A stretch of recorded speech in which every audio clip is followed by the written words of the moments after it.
computer. Let's see. Right, it's there.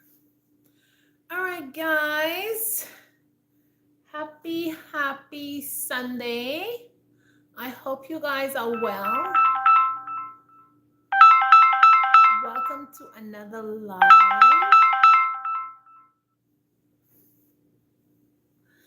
As soon as I come on the live, my phone is ringing. Oh my goodness. Let's see if we can turn on this live.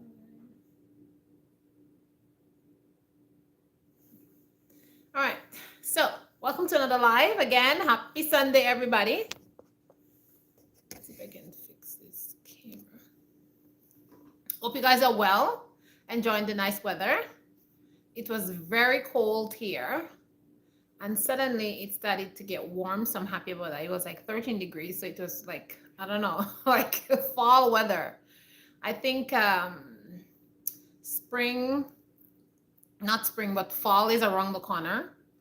And yeah, I'm not happy about that. Usually it's not fall so early, but I think we're gonna get like a early fall or something. But anyways, guys, welcome to everybody who is on the live. I'm always happy to have you guys on. Today we are talking about the Gen Z's generation. Are they gonna get married? Let's talk about marriage. Let's talk about the generations of the Gen Z's, and are they ready for marriage? And basically, how can we prepare our children for marriage as parents? And I want to talk about that because recently I've been talking to a lot of people concerning marriage. And people have been talking to me about marriage. And I've been watching some different talk shows and documentary. And I just spoke to some people who are traveling, and they were telling me about different cultures on the continent of Africa. So I was just like, a lot of a lot of talk on marriages. And yeah, so I just wanted to come on here and talk about that. And I've been talking to young people, and they gave me the view when it comes to marriage. So yeah, I was like, yeah, let's talk about that. So anyways, guys, so let's get right into the topic. So as a parent, do you think that you are preparing your child or your children or your boys or your girls, whichever sex you have, when it comes to your children? Do you think that you are preparing them for marriage? Do you think that you're setting the standard for them?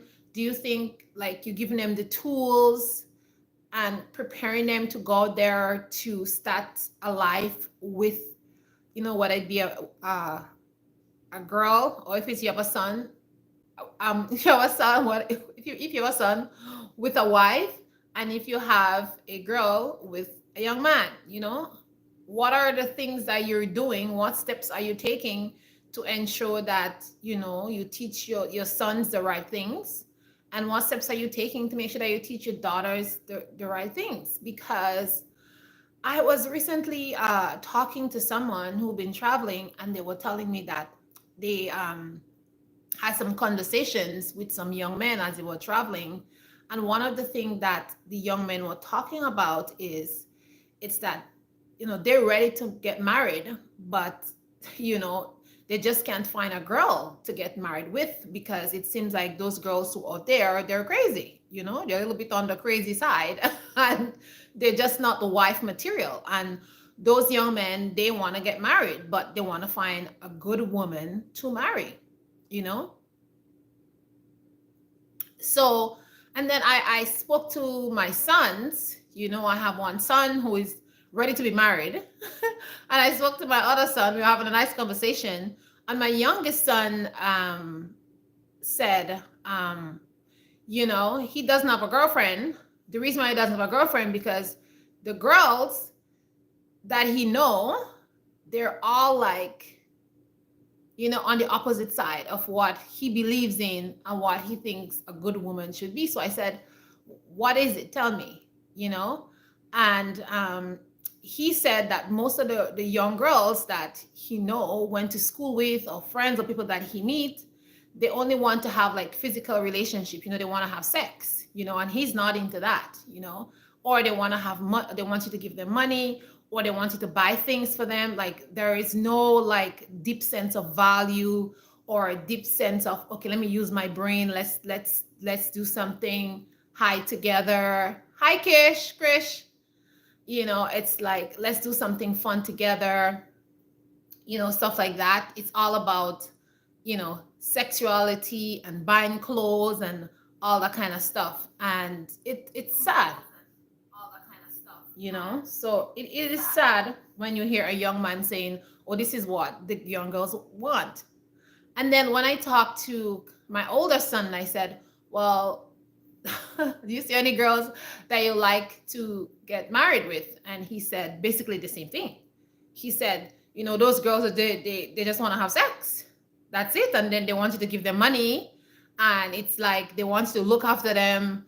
And it's like you all of a sudden become the father, because they want you to buy a phone for them. They want you to buy, a laptop. They're just like, whatever. And both of my sons have a big problem with that, because they're looking for somebody who, they want to have kids with, who's going to join the family, who is going to be a valuable member of the family, who's going to take care of the children, who is going to have an education, go to university, have a degree. If something happened, they can take over the household, like a woman with standards and values and stuff like that. So when I asked my sons and they said the same thing, I'm like, whoa, that's crazy. And then when I talked to some other people, they basically keep saying this, they said the same thing, and then my friend was over, who's an older guy, and he was basically saying the same thing. He says, he'd been looking to get married for over 7 years, and he has not been married yet, because he's not going to jump into bed with any woman, and he's not going to do those kind of things. So I'm saying, has it gotten so bad? Has it gotten so bad out there that these things are happening? And I'm saying to myself, whoa. So those good men who out there wanting to get married, they're having a hard time finding a woman, because most of these women that are out there, they're basically gold diggers, So it's sad when you hear that. So that had me thinking. I'm saying, if we have all this women out there with this kind of manners and attitude and stuff like that, who should be blamed for that? Do they just want to be bad on their own, or is it because the upbringing?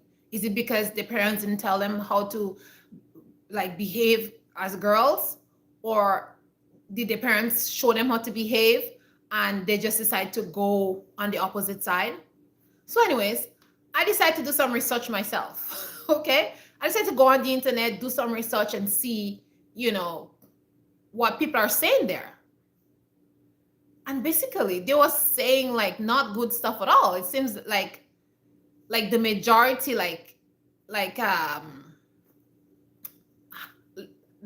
majority, like 70% of these women, they don't want to get married. They're saying like they don't need a man, they can do everything by themselves and all that kind of stuff. And then the rest of the ladies who are there, who are unmarried, there's a word that is called run through, right? This is a word that I don't know. I'm a kind of older person, but most of the young men that I talk to, or my kids, they say, oh, these girls are run through. You know what I'm saying? That means they've been with many people and stuff like that. So they don't want girls who've been run through, So when I look at the society today, I'm saying, wow, this is crazy. And I'm saying, like, will my sons get the woman that they want to marry? You know what I'm saying? Would you have to go to search to some foreign land to bring a nice girl for them to marry? And when you go on the opposite side, when we talk to the women who actually do want to get married, right? They say they have a problem with men, because a lot of the men out there are boomerangs, meaning that they're just going with all kind of girls, and they don't want to get themselves entangled in this kind of mess. And I don't disagree with any girl who doesn't want to be with some guy who's have all this kind of girls. So in this life, I want us like, where do we draw the line as parents? How do we talk to our children to ensure that there's a line that our boys understand that they can be boomerangs, that our girls understand that they can't just go there and do it every time they can hurry if they want to get married and have a good life and settle down. Because we see a lot of women out there, and I know many of them who are older now, they're in their 30s, they're in their 40s. I just speak to another person, one of my good friends, and she's not married and she wants to get married, but she is unable to, she didn't find anybody because the same thing like what I'm talking about. It's so hard to find somebody to marry because there's no value system, and her parent brought her up right and tell her, you need a man that's going to take care of you, a man who's godly, a man who will make sure that his home is well taken care of, you are taken care of, and a responsible man. You know what I'm saying? A man who loves the Lord, and that's what she's looking for. But it's hard for her to find this kind of man. And who would want to settle for less? You shouldn't settle for less. So she's unmarried. And I was talking to another person who was traveling all over the continent of Africa. And something that was said was, he found this tribe. Well, I think there's many tribes, not only one, but there's a tribe of people who they don't have children out of wedlock. It is against their culture to have children out of wedlock. So they are never going to have any kids out of wedlock unless they are married. So he was talking to one of these young men within that tribe, and the young man was saying that in their culture, he can find a wife, but again, the value system, and he needs to have the money, and he has to have the support to look after this wife, and if they have any kids, and he doesn't have that support. So first of all, he said, I'm not gonna go with any girls, and I am not going to marry somebody when I can't support them. And I thought that was really, really sensible, because how much young men are going to say that? You're going to be like, well, I don't care.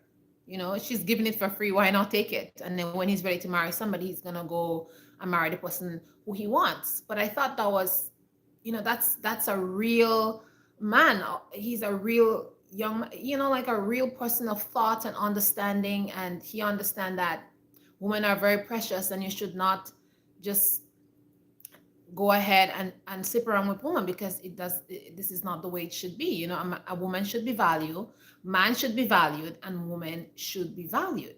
We should both value ourselves, and we shouldn't have this kind of free to all business going ahead. But I mean, I'm just saying that to myself. Anybody can do whatever they want, but we people who value, ourselves and our self-esteem, this is what I'm talking about. So anybody out there who doesn't care about that, they want to be run through it, go ahead.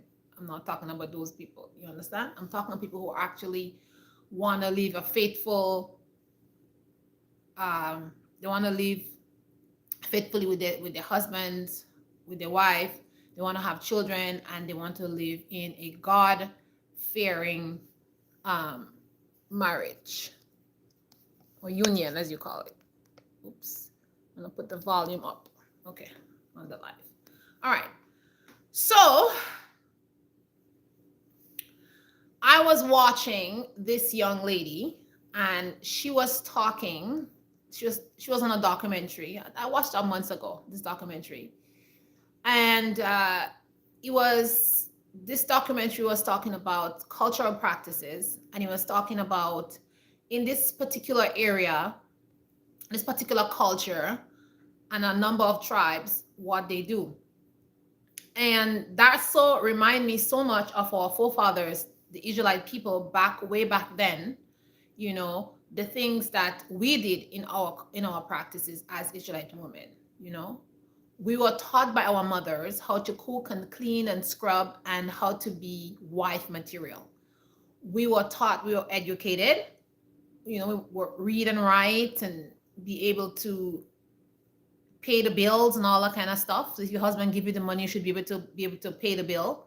If you're gonna be the stay-at-home mom, or even if you have a job, sometimes men is not every man is good like financially. Sometimes they want to give the woman the money. My friend, she pays all the bill. Her husband go to work. She works too, but she pays all the bills. She saves the money because she's really good at that. So she still looks after the children, but she still does that because that's a superpower in the marriage. You know what I'm saying? Her husband is a smart man. He does other stuff, but he's not so great when it comes to the money. She knows to save. She knows to do all that kind of stuff. So that works really well in their marriage. So I'm saying, like, in our society, back then, before slavery and all that thing come around, because slavery is not the beginning of black people's existence. You know what I'm saying? So we were taught how to be good women, right? How to be righteous women for our husbands. So when a man came and said, okay, I'm here to pick your daughter, he know that he was getting a righteous woman, a woman who's going to love him, a woman who's not going to hurt him, a woman who's going to take care of him. And he was really groomed and trained by his father and his uncles and the elders of his household to be a good man too, and to not be running wrong and cheating on his wife and doing all that kind of stuff. But today we're in a society where it seems like all these things have gone out the door. I'm not saying it's not there in some place. It is there, but like very small, with 3% or 4%, we have this kind of things happening. And like I was saying, these different tribes, what they do was they choose that the girls, I think when they're like 20 or 21, something like that. Okay, it wasn't like child marriage or anything like that. They were like adult people when they're getting married, and they're going somewhere like in a building they have or something like that. They have a place where the ladies go, and they were told about what's gonna happen on the wedding night. They were told like what to expect in the house, how to speak, how to behave, if your husband gets a little mad at you, how to behave. And the men were also groomed and told, like, you're not allowed to hit your wife, you need to be gentle, and all that kind of stuff. And I was like, whoa, we need to bring back those kind of teaching in society, because this is so lacking. Can you imagine if we have a council of elders that when somebody want to get married, they go to the elders and the elders counsel them? I know when I was growing up as a young child, anybody in my village who want to get married or something, they went to the priest, not to the priest, well, yeah, to the pastor. Yeah, there was priest too, the pastor or the priest, depends on the religion you were in. And then you were counseled for 6 to 8 weeks. So it wasn't like seeing somebody, okay, we're going to get married. No, that wasn't going to happen. You were counseled for 6 to 8 weeks, and they had different, like you had to go home and you had to write certain stuff. They would give you certain like homework and thing to go back and come back with. It was like a real thing. Even before I got married, I went to counsel, me and my husband. But we had to leave the counsel quite early because that pastor who were counseling us, he was more interested in finding out about past relationships and all kind of something which has nothing to do with me and my husband getting married. He was supposed to be telling us how to be two young people getting married. And instead he counseling us on all those stuff. He wants to know all this deep information which would not relate to our marriage. That was not going to help us in our marriage. You know what I'm saying? So we had to tell him, okay, we had enough. That's it for us. And I wish we had like gotten somebody who was different. Unfortunately, there was nobody else that we could have gone to. We did talk to one pastor, but by the time we found him, like the wedding date was kind of close by. So he did give us his advice. And some older family elders gave us some advice. I remember this elderly lady calling me aside, and she sat me down and she talked to me, and she says, now you're going to get married. This is the things that you should do. She told me, she said, you're married, you and your husband is one flesh, and you still have to be your own individual. You still have to be your own person. She told me, she says, if you have a problem in your marriage, make sure you try to talk to your husband or go and get counsel from somebody who is married, somebody who is in the same faith as you, somebody who's not going to tell you to divorce your husband. Like, she gave me such good counsel, and she said, listen to me, and that's what you should do. And it was a really good conversation. And I always remember this elderly lady, because she told me a lot of stuff that nobody else spoke to me in certain depth about it. And sometimes in my own marriage, the thing that she told me, I said, oh, I remember she told me that, so let me use that thing that she tells me. You know what I'm saying? And I think in society today, we need all of those things to come back, because those of us who are looking for husbands for our daughters and wives for our sons, we need a whole community to be around us to make sure that our children have picked the right spouse. And so, they won't be crying and coming back home, but they'll be happy in their marriages, and they will have children, and, there'll be prosperity within the family and the extended family. So that's what we're looking for. And something that this young lady said when I was watching her program was, she said that she grew up in a Catholic household, and her parents were married for, I think, 30 years or something like that. And, she had siblings. I think she had 2 brothers and a sister, something like that. And marriage was never spoken about in the house. Neither any like sexual relationships between husband and wife. None of that stuff was spoken about in the house.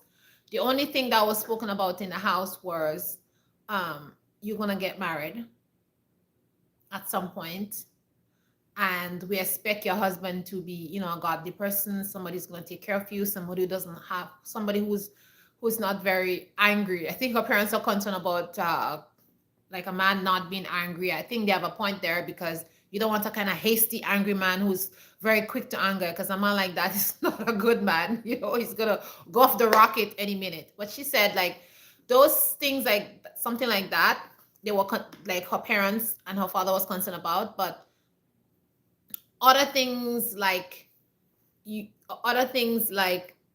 how to be a submissive wife, finances, how to run the household, how to please your husband, all that kind of stuff was never taught to her. She knew a little bit about cooking, not too much, but just the basic about cooking. She didn't know a lot about finances and all that kind of stuff. And she said, and she didn't know much about man and woman relationship, because she was kept like in a box. You know what I'm saying? Once she met this guy at church and they like each other, they were, it wasn't like, oh, he's coming up to the house and then they go inside the bedroom and all that kind of stuff. None of that stuff was happening. It was proper. And so they knew each other for a year or something like that, and they were getting to know each other. And after that, they got married. And then once they got married, they moved in together. And then she said that's when all the problems started, because she didn't know how to cook really well. She didn't really understand man and woman relationship to a great extent. Yeah, she see her parents living together in the house, but she doesn't understand the in and outs of it. Neither did her mama or dad speak to her about it. So she had problems in the bedroom. She had problems financially, because she didn't even understand about finances, but she and her husband is still together, and they're working it out. And they both, in the interview, they both said that he wasn't taught that either. Like, his father didn't tell him, oh, well, all that kind of good stuff. The good thing about her husband was he wasn't a guy who was like there running around and doing all kind of nonsense with all kind of girls. He grew up in the church, and he understood that you cannot be being a boomerang out there, then you want some kind of virgin girl. You understand? That's not fair. That's not fair at all. And I'm saying that to you boomerangs out there. That's not fair. Because after you go boomerang yourself all over the place, and then after no, you want to go find some nice girl. That's not good. And a nice girl should be aware, because you're going ahead with this guy being all over the place with all kind of people, and next thing you know, you catch some kind of, I don't know, some kind of disease or whatever. You don't meet up to his standards. So just be aware of all that kind of stuff, you young ladies who keeping yourself all chaste and waiting for this guy. But if you know this guy's a boomerang, forget about it, because sometimes it doesn't work. You're not experienced, you're not in this kind of all over the place. You know what I'm saying? So, just be mindful of that stuff. Sometimes women, they like to go with men that they think, oh, he's a hot guy, blah blah blah. But then you, as a very inexperienced person, you don't know anything about men, and then after, when you go with this person, now you're crying because this person is have too much high expectation for you, and you have no clue what is going ahead. You understand? So just beware of that kind of stuff. Not because he's tall and he's handsome and he's whatever. If you're a godly woman and he's not a godly man, and then you go with him, maybe it's not going to work because you guys don't share the same value. You know what I'm saying? So going back to us as parents, how can we groom our children? How can we prepare our children for such a life? So I have my sons. I tell my sons, I say, listen, if you're not going to marry a woman, don't defile her. You understand? Because we believe in the scripture, and in the scripture it says, do not make any daughters of Israel a whore. That means she must be your wife. You mustn't be sleeping around with her. So I tell my sons that. And I know people think the opposite, like, oh, a man can run around, but a woman can run around. I think women should be running around, men should not be running around. So if what is good for the goose is also good for the gander also. That's what I think. You understand? So I tell my sons, do not do that to any woman. If you see a girl and you like her, quote her, get to know her, all that stuff, don't defile her. You understand? Don't do it. If she's not good enough to be your wife, then you shouldn't be sleeping with her. That's what I tell my sons. All right. I had a big fight with a family member because that family member was saying that, oh, I am telling my son that time my sons were younger, and I was telling, no, I'm teaching my son stuff. I say, no, I don't know why you're telling your boys that. You're making your boys become sissy. Man must sow the wild oats or whatever. And me and him get into a big fight. And I said, you tell your own kids that. You don't tell my children that, okay? And then later on, years after, he said to me, oh, you know what you were saying was right. You see, sometimes until something happened to the person who's saying that nonsense, they don't really understand what life is about. But that's what I told my boys. And so that's why my boys, they don't go out there defiling women. When my son is ready to find a woman, he's not going to defile her. You understand? He's going to respect her and treat her right. And I tell my daughter, it's the same thing. I said, don't go out there and defile yourself. I mean, one of my daughters is an adult. I can't tell her what to do. You understand? She can make that choice. But at least I tell her that.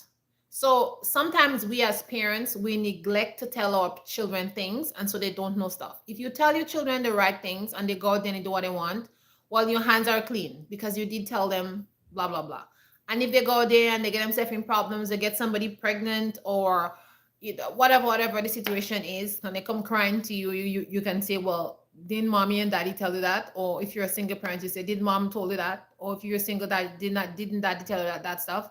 So you learn, and I hope you don't do that again. But in this society today, we as parents, we have to groom our children. My last daughter is 7, and I have to start grooming her. I'm teaching her how to cook. I'm teaching her how to sew. I'm teaching her how to clean the floor.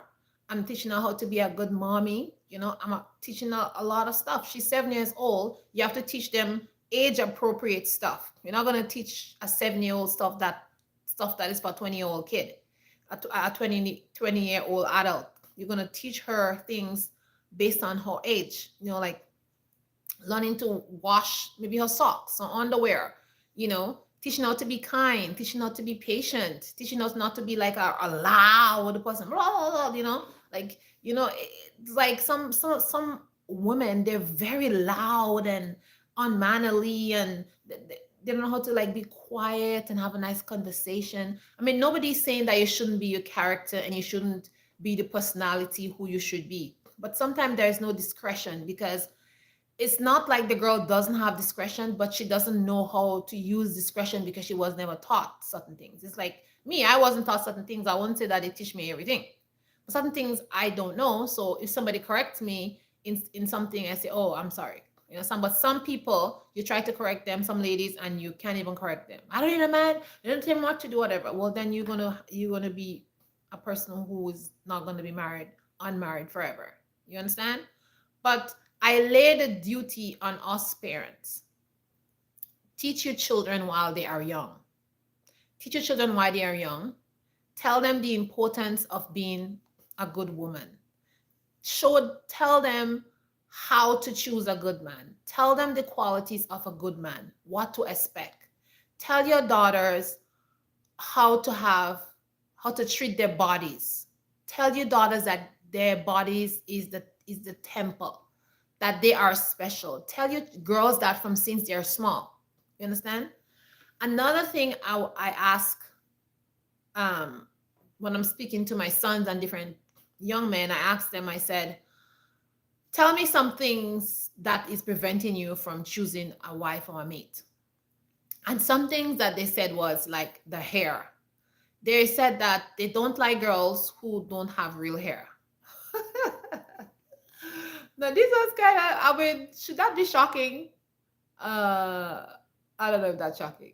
I don't know, but most of them said that they don't like wigs, like those wig things, and girls who has fake hair, like they don't like that.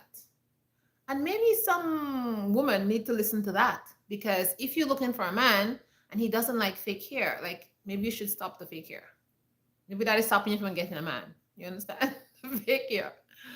Um, but when you come to think about it, um, you have beautiful hair on your head. Like your hair is like every woman has hair, whether it be short or long, medium size. You have beautiful hair. So I don't understand why people consistently put on wig on their hair. Something else that men and boys said, they don't like all this cakey makeup. Cake, they don't like cake, the cake, no, cake face, cake face. So that means you're putting on too much makeup on your face. So I think it's important to listen to what men have to say. Nobody's taking away your character or nobody's taking away your personality. But I think that's important for a man, because I think the man wants you to show, like, be be confident. I think most women, they don't understand that you may not be tall and slim, because everybody can be tall and slim. Because that's the how the world say beauty is, but we know that beauty is not this tall, slim, whatever. Okay, so maybe you put yourself in a category where you're saying, "Oh, I need to be tall and slim and whatever." Well, not all men think tall, slim girls are sexy. Some men like someone with some flesh on their bones. You understand what I'm saying? Or they like some woman a little bit chubby. Or they like some woman, who have a lot of flesh on. Or they like women who have big butt. Or like women who have small butts, or small boobs, or big boobs, or whatever. Men have their different tastes. So I think some of you women out there who are looking for spouses, and I think it's of importance to listen to what men are saying, because I think that's important. Listening to a man, what men are saying, because they're there to control you. A man should not control a woman, and a woman should not allow a man to control them. Do you understand me? You should live your life. They should live their life, but you guys should be in unity and a union, working together for the common goal of your family. That's what it is. Understand? So I'm not saying, like a man should tell you what to do. You know what I'm saying? Whatever beauty you have, the man should come there and enhance you. Whatever beauty the man have, you should enhance the man beauty. Yes, I'm saying that because back home in my country, they used to say like, oh, I'm just like you see a man, he's not well groomed, he's a little bit jaggery on the edge, and nobody wants him. And then this woman see this man and she says, oh, I see this guy, he's not too my kind of guy, but I think I can smooth him up. And then she take this guy and she marry him, and that man become her husband. And all of a sudden, all kind of girls are rushing after the guy. They won't give him a break, But all the time when he was there rugged and nobody taking care of him, nobody wanted him. So that's what I'm talking about. So when you have your man, make sure the man looks good, you know. It's like my husband, he does my he greases my hair, he puts oil on my hair, I put oil on his hair, I do his hair. You know, if we're going shopping, I say, oh baby, that doesn't look good, you know, that doesn't look good on you. You know what I'm saying? I'm gonna grease him, I'm gonna make him look good, you know, help him trim his beard, you know, those kind of good stuff. So you need to take care of your guy, and you know the guy to take care of you too. You know, you go outside there, you see something nice for your wife, you buy her some nice underwear, you buy some nice slips, some nice dress. You know what I'm saying? You buy some, maybe some nice scrub, type of scrub her face if she have some pimples on it, or buy, you know, something nice for your wife so your wife can look hot. You know what I'm saying? So that's what I'm saying. So you need to take care of each other, because that's your wife or that's your husband. So you know that's your thing. You know, that's your thing, you know, and he's your thing too. You know what I'm saying? So that's the vibes that I'm giving here when I talk about, you know, growing up and taking care of each other, you know. So as parents, as fathers, you know, fathers didn't need to talk to their boys and tell them stuff. Moms didn't need to talk to their girls and tell them stuff. And men need to teach their boys, their sons, how to be men. And if you don't have, you know, if let's be real here, there are single parents out there, and if you don't have a male figure in your child's life, find somebody to talk to your son. Find an uncle, find a person in the community that's going to talk to your son. Because the only way we can have good marriages, we can have, like, make sure our children are successful in life and have good relationships, is if we as the parents take the initiative to give them good values, you know. So that's really important. So if you're a single mom and you have a son or you have a daughter, and you need somebody to talk to them, to give them some good advice, find somebody to do that. If you're a man out there and you're a single dad, do that. Find a woman who's going to give your daughter good advice and show her how to be a good woman. You know, like, don't go and find some hollow out there, you know, go find a good person. You know what I'm saying? And make sure your ears are open and you're there. There's some kind of fly or something buzzing around, like a tiny tiny fly.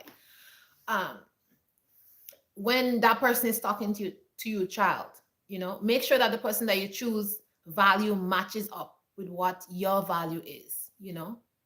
So it's really really important. Anyways, going back to what I was talking about with the tribe that I was talking about on the continent of Africa, is they would go to a certain place, and the ladies were taught about like menstruation, and they were taught about herbs, and they were taught about all kinds of different things. And I was thinking, can you imagine we have that system here? Can you imagine we are doing this for our children? But again, I was thinking, what is stopping us as a parent from doing that? You have your daughter in your house. What is stopping you as a mom from doing that? What is stopping you from sitting down with your daughter and talking to her and telling her, you know, my dear, this.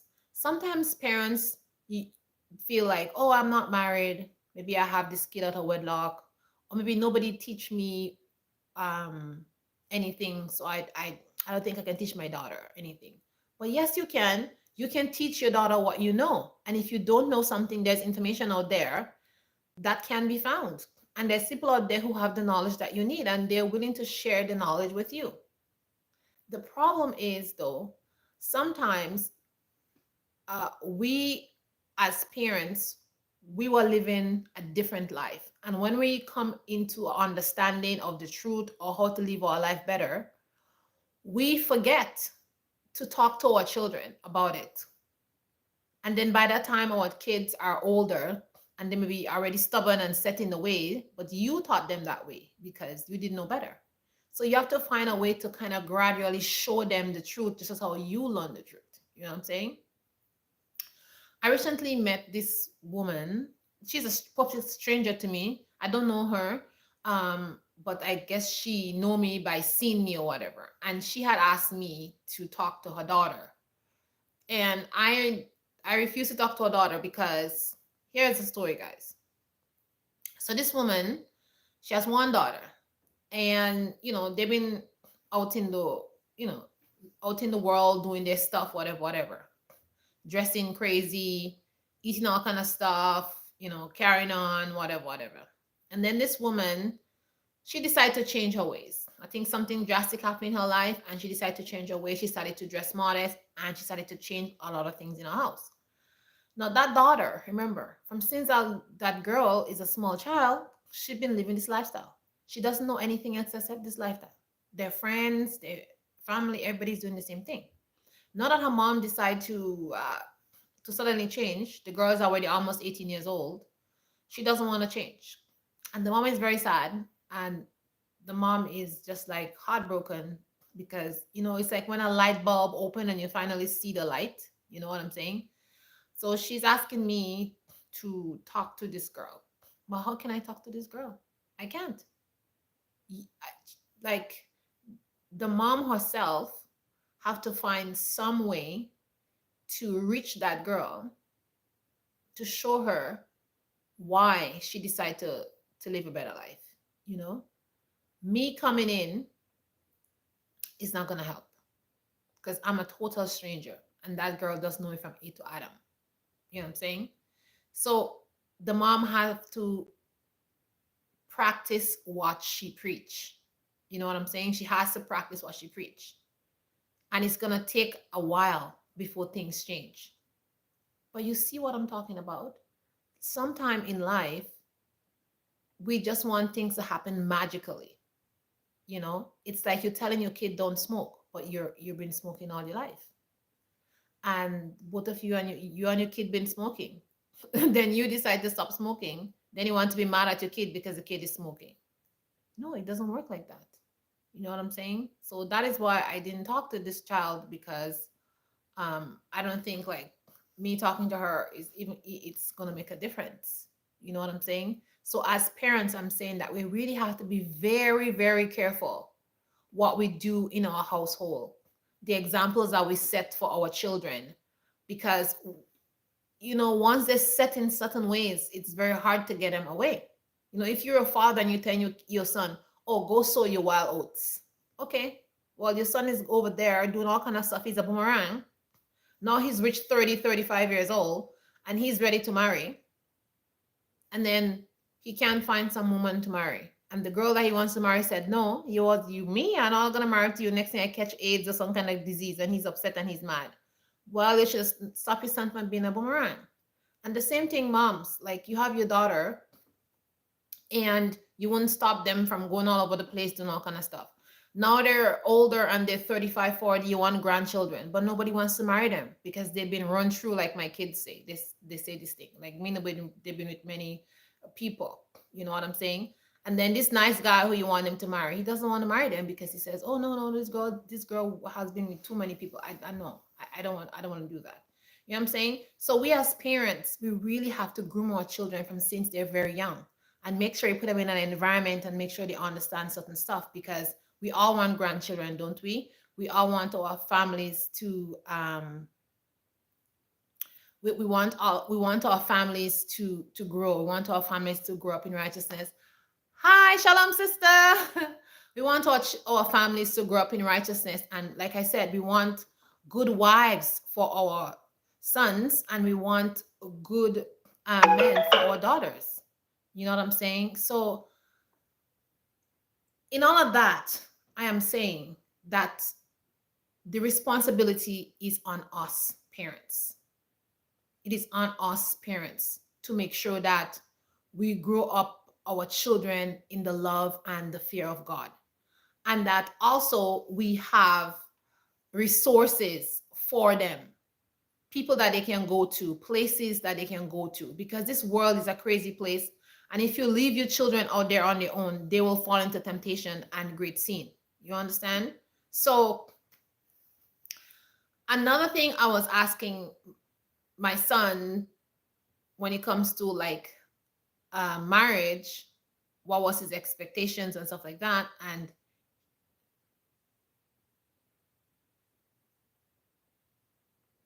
And I was saying that I asked him, I said, like, so what is stopping you, from meeting a girl and marrying her, whatever. And he also explained that some of these girls, they don't want to work. And I'm saying, so are we training our daughters to not work, to depend on a man? Is that what we're doing? you know and he's not the only one who said that. He says a lot of women, they don't want to work, they want to stay home. And it's nothing is wrong with a woman staying home, but a woman must have skills. A woman must have skills when she's at home. It's not just sitting down at home and not doing anything. No, it's not just changing the baby diaper. Like, no, you got to have some kind of skill. You got to be able to do something for your family that's going to be beneficial to you, to your husband. You got to have some brain. you know so we have to make sure that our daughters have brains. You understand? They're just not just they're like a warm body. You understand? Like, we have to make sure our daughters have brain, that they can take on the household if something happened. That oh, I'm just there to get pregnant and have a baby, and that's the end of the world. No, well, no, that's not what you value. That's not all you for. You are there to be of greater value than that. You understand? You need to be of greater value, not somebody who have no brain, like a numbskull. You understand? And so I'm hearing my sons are saying that. I'm hearing my friends' kids are saying the same thing. When I look on the internet, I'm seeing, that same thing. So sister was asking, what do you see we can do about it now, sister? So I think, not for us who have small children, we have to start grooming them from now. If you have small children, you have to start grooming them from now. And you have to be strict about it. You know what I'm saying? If your children are older and they're already past that age where you can talk to them or tell them what to do, you can still talk to them and say, hey, if they're not doing the right stuff, you can still tell them about it. At least you do your part. So I think, like, yeah, exactly. I notice parents raise girls to do like men and put little effort in training boys to be men. Work wise, I'm a brother. Oh yeah, exactly. You're very right. They put very little effort in training men to be men. I said that in the beginning of the video. Yeah, they just let men do whatever they want. It's like a woman is a slave to a man. Oh, bring the food. Oh, whatever, and the man is just sitting there not doing anything. But like I said, we have to train both. You have to train your son to not be a boomerang, not to go all over the place sleeping all kind of girls and making woman a whore. And you have to train your girls not to be a whore. Like, you have to let her wait. You know what I'm saying? The scripture said that, you should speak to her and discipline that girl and don't make her a whore in Israel. You know what I'm saying? So these are the things that we have to do. We have to do. We can't look at society and say, oh, they're going to put your child in social services. They're going to do that. No. We can't say that. Forget about social services or whatever. This is your child in your house, and you got to make sure that she grew up to be a good woman. This is your son in your house, and you got to make sure that your son grew up right.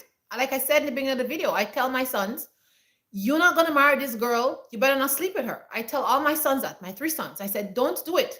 And I said, if any girl come into this house and tell me that they're pregnant for you, well, you better marry them, because me and you is going to be me and you're going to have problems. You understand? Because if you didn't lay down with this girl cannot complain about you. Then you're going to have to get paternity tests and all that kind of stuff. But thank God, I'm happy to say my sons are godly men and they're not involved in this nonsense. And I pray to the Lord that no temptation come die their dwelling. I pray for them every single day. Oh, my boys, yes. But we do have to groom our men. We do have to groom our men, and we can't just make the boys go out there and do whatever they want. It's a bad thing. I don't know where this thing come from. Slavery. This behavior come from slavery, because in slavery they take our strong men and they make them breeders. So that spirit of breeding is in some of our men. And unless they rebuke the spirits and get rid of those spirits are going to pass on from generation to generation, And some of this whoring mentality are also passed on from slavery also. and it's in our people, and we have to get rid of those mentality. But in our home, we have to rebuke those stuff. We have to say no to our daughters. I'm sorry, you cannot go outside at late at night. You can't hang with certain friends. Like,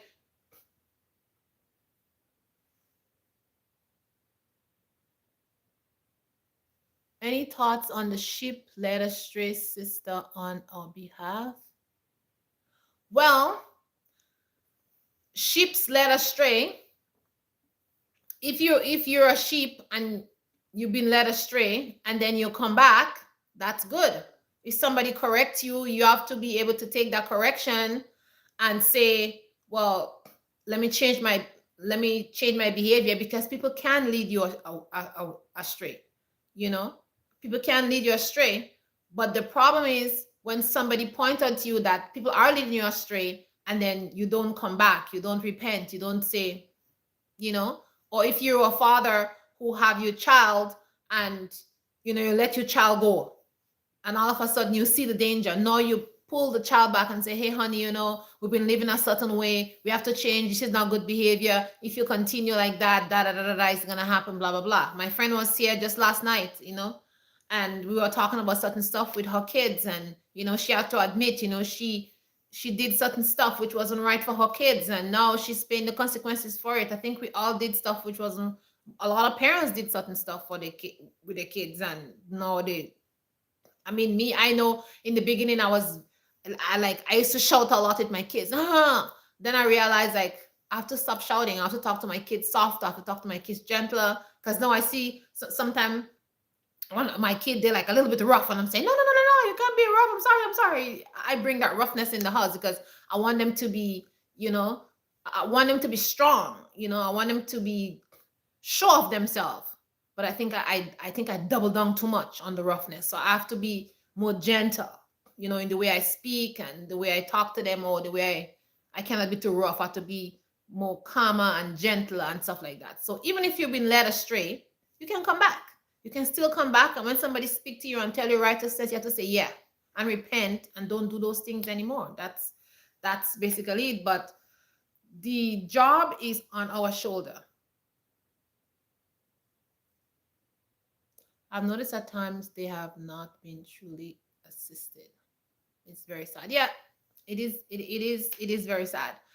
But we have to stick to our family, our own families, because the scripture said that we have to take care of our household first before we can go there and take care of somebody's household. Because if your household is in distress, if your family is half dead, you can't take care of somebody else's family. You know what I'm saying? So the duty lies within our house to make sure that our household is proper. Our girls are not whores.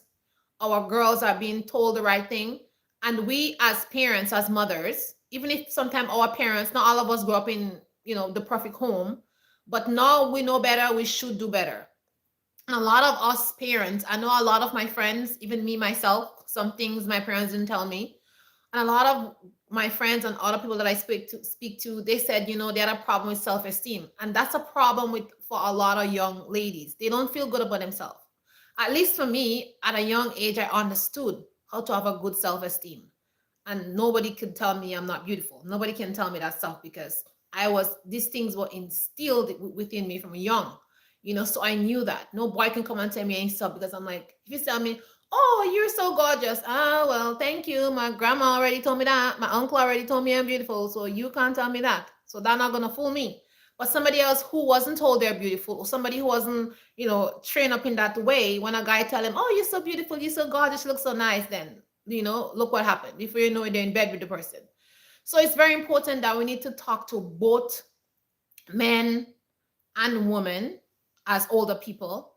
And we also have to talk to our children. We have to groom our children. Like my daughter, I tell her every single day that she's beautiful. You know, my older daughter, I tell her she's beautiful. I tell her she's gorgeous. She's in her 20s, and I tell her that. I tell my sons they're beautiful. Like, you know, I tell my husband he's handsome. You know, we have to instill, and not because we're older, it doesn't mean that we don't need to hear that stuff. We still need to hear that stuff. We still need to hear it. And we need to tell our children that. Not make our children vain and think like they're above everybody else, but you have to put that subtleness, that godliness, that graciousness in them from since they're young. I tell my daughter every day, I said, you have gorgeous hair. Gorgeous hair. Your hair is beautiful. I tell her every part of her is beautiful. And we have to learn to tell our children these things, you know? And we have to tell our men that you're a worthy person, you know? What if it works? What if it works? Takes all of strength until you drain. Well, my friend, you still have to keep doing it. It doesn't matter. If that's your kid and you want to listen, the problem is if you're with somebody and they have low self-esteem, if you're with someone and they have low self-esteem, you have to find some way, like you marry somebody and they have low self-esteem. You have to build that person up and make the person better. That's the whole point about it, right? But if you as a person, you have a high self-esteem and you're going out there fooling girls, or the other way around, if you as a woman and you have good self-esteem and you go there fooling young men, trapping them, then that's a problem. You know what I'm saying? But it is your duty to tell your child good things. It is your duty to build your child self-esteem since they are young. So when they're older, they have that confidence within themselves and they can move mountains. You know what I'm saying? I am happy to say that the Most High had blessed me with my children. They don't have low self-esteem. I mean, yeah. My daughter doesn't need to go out there with all that cake makeup on. My little daughter doesn't care about makeup and all that kind of stuff. My sons, they don't care about that stuff. So I think I did something good because I've been instilling in them these things from a long time. And sometimes we have to stop bringing certain things into our home because the things that we bring into our home, our children are watching it. Our children are, it's in their mind. Like if your daughter is hanging about with some people and you see they all wearing makeup, maybe you tell her she can't have makeup. She could have a little bit of lipstick, but she can't put cake, all that stuff all over her face and all that kind of stuff. She just can't have it because her face is beautiful and she doesn't need all that stuff on it. I told my daughter that when she was quite small. I said, like, your face is beautiful. You don't need all that kind of makeup. You want a lip gloss, I'll get it for you, but that's about it. You can have that. And she saw me as a mom. I wasn't wearing any makeup. So she see I'm telling her something, but I'm also living what I'm telling her. I'm telling her to wear dresses and skirts. I'm telling her to cover her body, but my body is covered. You know what I'm saying? So we have to be the example. If we're going to say something, we have to be doing it around our children. And I said, if we wasn't brought up in that way, but now we know the truth, we still have to continue doing it because through righteousness, things are going to change. Not by unrighteousness, things are going to change. And like I said, if the kids are gone and they're out of your house, you can still tell them, but if they want to do it, they're out of your house. You're not responsible for them anymore. They're not under your, like, ruha, they're not responsible for their own self. Once they reach the age of accountability, they're responsible for themselves. In my family, I go in a kind of drastic way, in a sense that to protect my own self and my own eyes, I don't go in certain things. I don't attend certain affairs because I just cannot no more stand to watch naked people. You understand? And when I say naked, they're in their underwear, honestly. This kind of dressing that they're dressing, other people are in their underwear, honestly. And you can see every part of their body, what it looks like. So some things I just don't attend. I don't even like going to the beach. You know what I'm saying? I hate going to the beach because I don't want to see naked people. You know what I'm saying? And we try to go to beaches that are secluded where we're not there so much crowd, or go in the morning when it's not so crowded or whatever. Even my boys, they have a problem with it. I remember my son, he was 7 years old. We were traveling and we had to stop in a place. I think it was like in Cincinnati or something. And he was 7 years old in his car seat and he was saying, oh, Mom, why all these ladies are naked? And my 7-year-old son was basically saying he wants to go. He doesn't want to see all these naked people. He was 7 at that time and he was saying that kind of stuff. So I think, the Most High knows our hearts and, he sees what's inside of us. And the spirit that is inside of us that is righteous and true, if we follow that spirit, our hearts will be right, our children will be okay, and certain things don't bring it in your house. When my kids were small, I take the television off, like the cable off. I said no cable in my house, and my kids didn't watch any cable TV. We bought antenna, and they were only allowed to watch 3 kids show. And up until today, we do the same thing. My kids never miss anything. We at that time they had DVD. We got DVD, and they choose whatever movie they want to choose, and whatever that was it. Now we don't even, we have a TV here, and they have that Netflix thing or whatever. There's a password on it and stuff like that. And even my boys, they're older now, and they don't really care for that. So the scripture said, train up a child in the way that he should go, and when he gets older, he would not depart from it. So it's really important that we train up our children in the right way when they're young, and hopefully if they're older, like I said, we pray to the Most High that they will change their hearts. Sad thing is, every nation does things to build a nation. We have a very low nation, a low nation self-esteem. Yes, it is very true. We as a people, we have a very low self-esteem, and that's something that we really have to work on as a people. And as a mom, I always see Black girls and I tell them that they're beautiful. I see young men and I tell them that they're beautiful. People always look at me crazy, but that's all we have to do, and only when we start doing certain things, change will come, so every time I go there, I see a young girl and she has her hair out. I say, wow, this is a beautiful Afro girl. You keep that Afro going. Don't put that wig on your head. Okay. And she's like, no, every time I see a girl and she has her Afro out, or I see a girl and she have locks like me, I'm like, whoa, you're rocking those locks, girl. I try to say something positive. I was at the store the other day and I see this little girl and she had a beautiful afro, and I went up to her and I said, you're beautiful. Your skin is so glowing. And the little girl was smiling. She's like, oh, thank you very much, ma'am. Thank you very much. And then she went to her dad and she said, Dad, this lady, she told me I'm beautiful. She told me my hair is rocking. And the dad, she was like giggling. And her father was just grinning from ear to ear. Do you think, like, if we go there and we tell our young girls those stuff, do you think they'll be wearing those wigs on their head? Do you think their self-esteem would not get a boost? Do you think, like, we'll have all these girls out there feeling so bad about themselves that they gotta sleep with Tom, Dick, and Harry, or take some kind of bear, or do some kind of stuff to themselves, cut themselves, do all that kind of stuff because they don't feel good about themselves?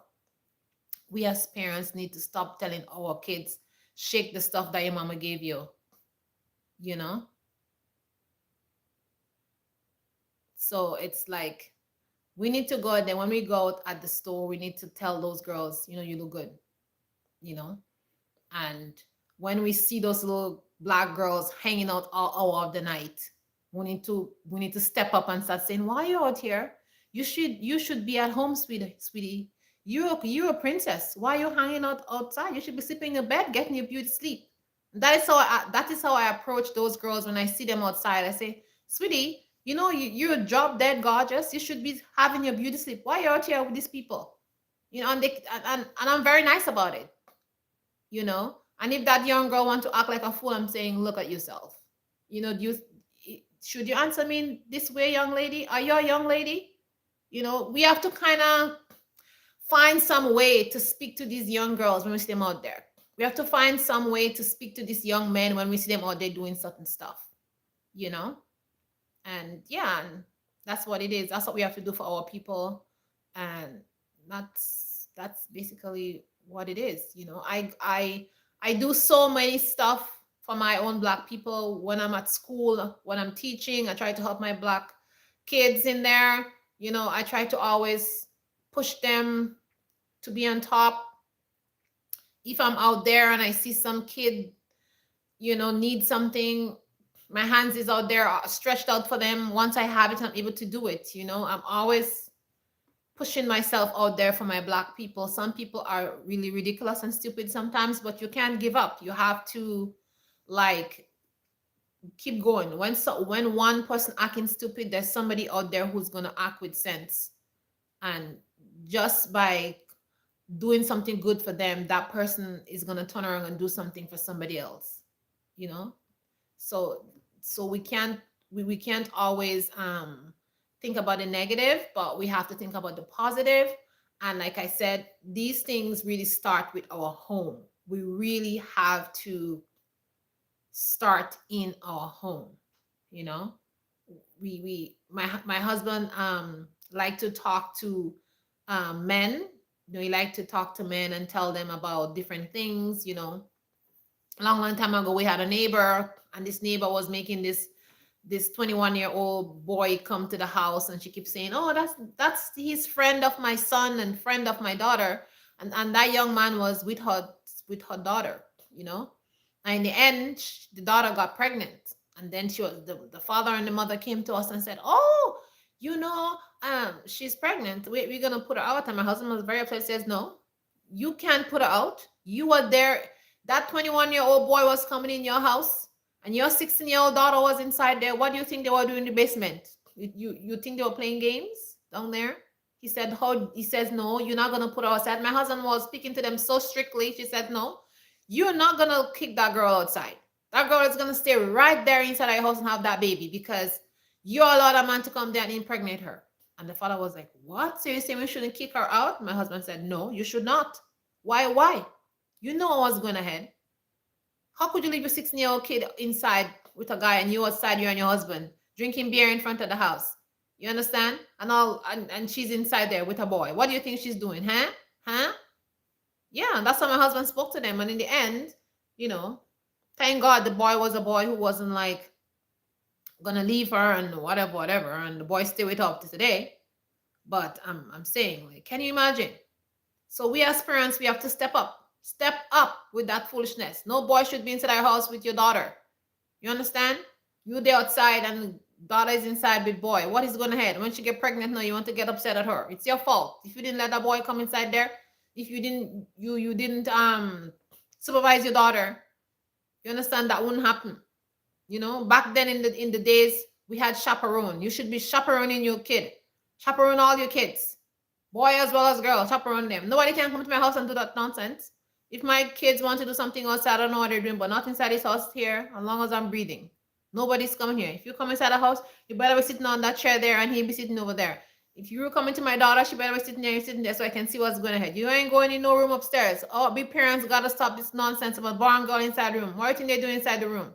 Like, come on, people, we gotta have some sense. We can't continue doing that kind of stuff. We cannot. Our generation, our people, every time you look at us, you see so much single parent out there, so much single dads out there. You see all that kind of stuff. We gotta build our nation, and we gotta make our nation rise up and do what is right. I know a lot of people are gonna come into my comment and comment after, but I'm just saying to all of you, you're gonna come into my comment after and tell me all kind of nonsense. This is my channel, and do not come and say any nonsense in my channel, because I'm gonna kick you guys off. I'm gonna delete you so fast, okay? Because I know I do live, and then some of you guys come and talk a lot of nonsense, okay? This channel is for people who are righteous. This channel is for people who wants to do right. This channel is for people who wants to change their life around and live a good life. This channel is for people who wants their daughters and their sons to have good wives, and that their daughters to have good husbands, and people who wants to stay married and don't want to be living this downgrading life. Okay, so if you want to be part of this channel, and then you're gonna watch this live after and comment, sorry.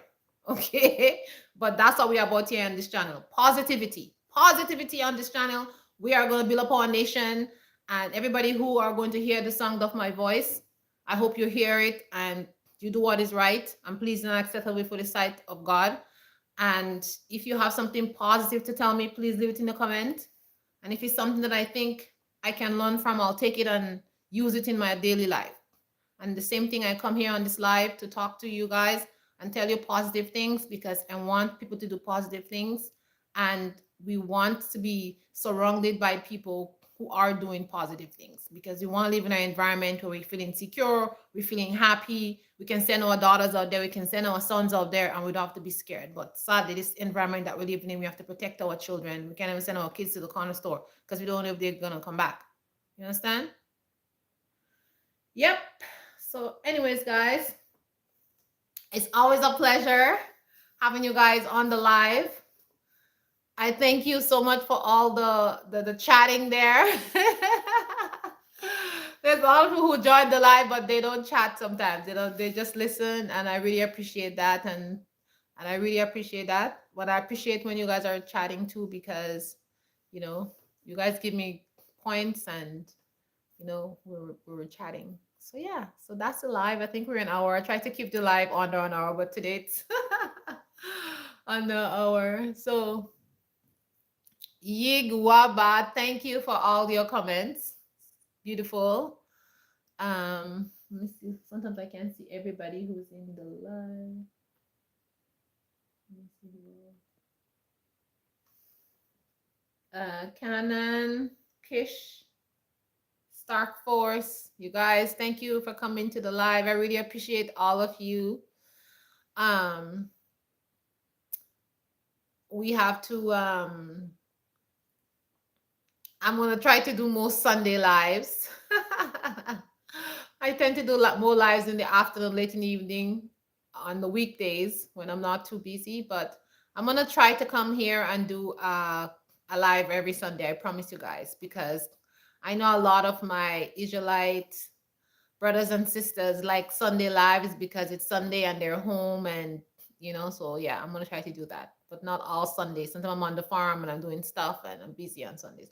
But I promise you guys, I want to try to make time on Sunday for 1 hour and come and do some live. So guys, thank you all for coming. I appreciate all of you. Shalom. Have a good week. Blessings, peace, and love. And I'll see you guys in the next live. Bye.